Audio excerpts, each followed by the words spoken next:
Oh, there it is, man. Durty Triix, cracking skulls and crushing bones with their first release and the perfect New Year's resolution, man. And with us live tonight from the future in Sydney, Australia, is Scotty Ginn of Durty Triix. Welcome to Hair Metal Mixtape, Scotty. Hey, Gabe, and hello from the future to New York from Sydney, Australia. We're already in 2023. That's awesome, man. It's like a little after 1 p.m. there, man. That's awesome. How's the day going so far for you? Very easy, mate. Yeah, very easy. Plenty to do around, you know. The days are gone of getting totally wasted. And we didn't have a gig last night, so yeah, backed up pretty easily. Yeah. That's great, man. So is 2023 a little bit better than 2022 for you so far? We've got plenty of the day still left to ruin it, but yeah, so far so good. He's not over yet, right? Yeah. All right, Scotty, let's jump right in, man. Congratulations on the debut album, Cracking Skulls and Crushing Bones, released this past November. And if there's one way to describe this album, man, it definitely is Cracking Skulls and Crushing Bones. Tell me about this album and what it means for you. So, look, I was, I don't know how much background you know of my music, but I'm an 80s rock person. Gave it away in the late 90s, got back into things 2015, and released a couple of retrospective albums from my last band, Rags and Riches, and then a couple of solo albums. Prior to that, back 86, I did my first solo album, which was called One Man Army, and that's kind of where the whole one-man project kind of started from. And then, yeah, did these two more solo albums under the banner of XXIII the last couple of years. Yeah, look, that got my whole curiosity, and they got the songwriting flowing again. And but I felt that XXIII was, well, it was a play on mass extinction. That was the idea of the name. Nice. Which was kind of really heavy metal, but it perhaps wasn't the right. It didn't kind of fit the music, because my music is very much 80s hard rock. So decided to have the name change, Durty Triix, which and with the weird spelling, so that we were unique, and put together this new album, and felt that the name really matched the music, and I guess I probably got a fairly diverse styles of writing sometimes, and kind of got to get myself focused into the one direction so that it's a cohesive album.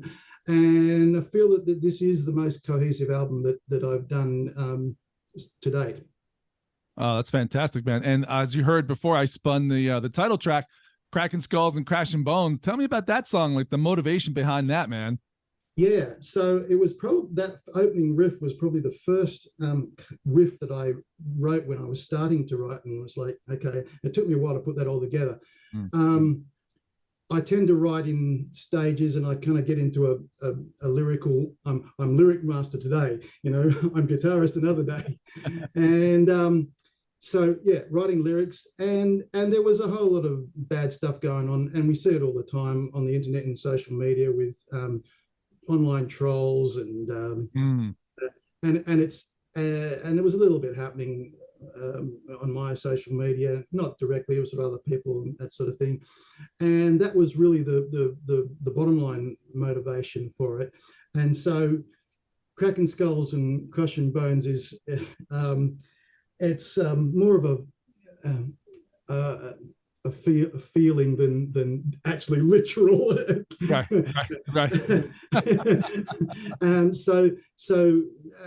Yeah, conceptually, it's really about you know, don't feed the trolls, like and shutting them down, and like, do you know how much pain that you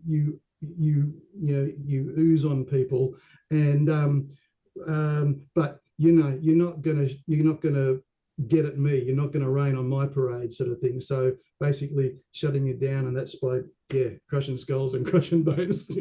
That's good, man. Yeah, kicking ass and taking names, you know. Yeah. So I like to end my mixtapes with another song by my guest band, and this time I chose Stand Up, Get It Up. Dude, what a good song, man. It seems like there's a kind of like double meaning hidden in there, right? Is that just me or Um, yeah, there's two points of view on it. Um, the I guess the where it came from initially was very much that was written in COVID times, and we're all in lockdown and starting to come out of it, and people are hanging out to get back to gigs and that sort of thing, and we're hanging out to go out and play, and so it was, and the first couple of gigs back that we did, they were, I don't know what happened in the US, but pubs were able to open, but you could only be seated. right? Had the social distancing or whatever. So while it was good, it at least got bands and people back into pubs. It was kind of a little bit subdued. And so this is really a call to arms to, get up out of your seat, stand up, get it up. And it's very much about be the one that gets up out of your seat, be the punter that gets up the front and headbangs to the band. And then lyrically, then it's really about that. What makes that buzz? It's the kick of the bass drum in your heart. It's the raging guitars. It's that's what live music's about. That's what turns people on to, and it's kind of what turns us on to where we play. Totally, dude. Yeah, that adrenaline, you can't replace that. So yeah.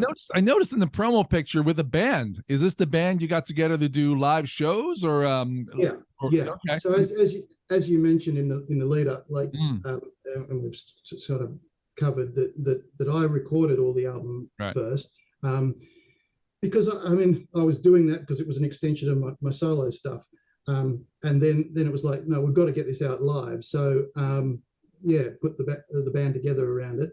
The rhythm section, the two McDonalds, Jason and Damien, actually found out that they're distantly related only while they're in the band, but we're from my former band Rags and Riches, so that was a simple transition. And Dave McEwen, our guitarist, just a good friend of my former guitarist Phil Bowley, and used to always come and see us in Rags back in the day. So I knew Dave from way back, and he's a great fit on lead guitar. That's great, man. Do you guys all have similar tastes in music, or like, is it? Oh yeah, absolutely. Yeah. I mean, Jason and I, the drummer, and I play in another band. We play in a Whitesnake cover band as a tribute band as well. But we're all 80s children that were brought up on Kiss, Def Leppard, Aerosmith, AC/DC, Van Halen, Yeah, the list. yeah. So what's next for Scotty Ginn and Durty Triix? Like, any more songs to be released? Any upcoming shows or tours in the new year? Yeah. So we've got a show on January the 22nd, dual headline show. That's a pub show. So we're looking forward to that. So we'll get together shortly to rehearse for that. And we did our first show back in December, and that was a good opportunity to really get the new material in there. We're retaining a few old songs from Rags and from my Maz XT stuff. So yeah, I think the schedule for this year will be to get lots more gigs as much as we can. It's quite hard for original bands starting out to get enough shows, but that would be definitely the focus. Probably release a couple more videos from the album, and then I'll find a happy space to write some more stuff, and then we'll get down to recording.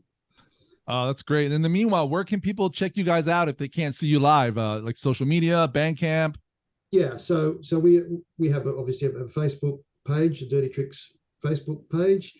We have Maz XT Music. That's MAZZXT MUSIC, right? You can Google that on YouTube, and that brings up a whole feast of current and past material there. So there's a lot of video material there. And we have our own Durty Triix website as well. And our music is available through the Maz XT Music Bandcamp site. And again, all the music and CDs and that is available directly from there. Awesome, man. Any merch? We've I've only had it. There isn't, besides the CDs at the moment. We've done a sort of small personal coffee mugs and t-shirts. We'll see if there's some demand for it. Then we'll produce those as well. Yeah. That's awesome, man. Well, Scotty, man, I got to land this plane, but is there anything I failed to ask or mention that you'd like the listeners to know? No, just, it's just really great that, we thank you for your support of original and new music. If there was more guys and people around like you, it would make things a whole lot easier, because as I say, it's very hard to get through the wave of people, of the sea of music, to be heard. Once you find those people, the music stands for itself. That's my thing, is the songs. For me, songs are everything. So, if you can reach the people, you usually find your audience. So that's the thing. So having people like yourselves spreading the word, it's tremendous, and we really appreciate it. Oh, thanks, man. But Scotty, it's such a pleasure meeting you, dude. And good luck with all this new stuff in the new year. And hopefully we can do this again soon, and we can announce some much more fun things too in the future. Good stuff. Thank you. Thank you. All right, Scotty. Have a great rest of an hour or two. Yeah, dude. It's gonna be what do we got? We're coming up soon. So we'll see what happens. All right. Thanks, Scotty. Keep rocking, dude. Bye. Cheers.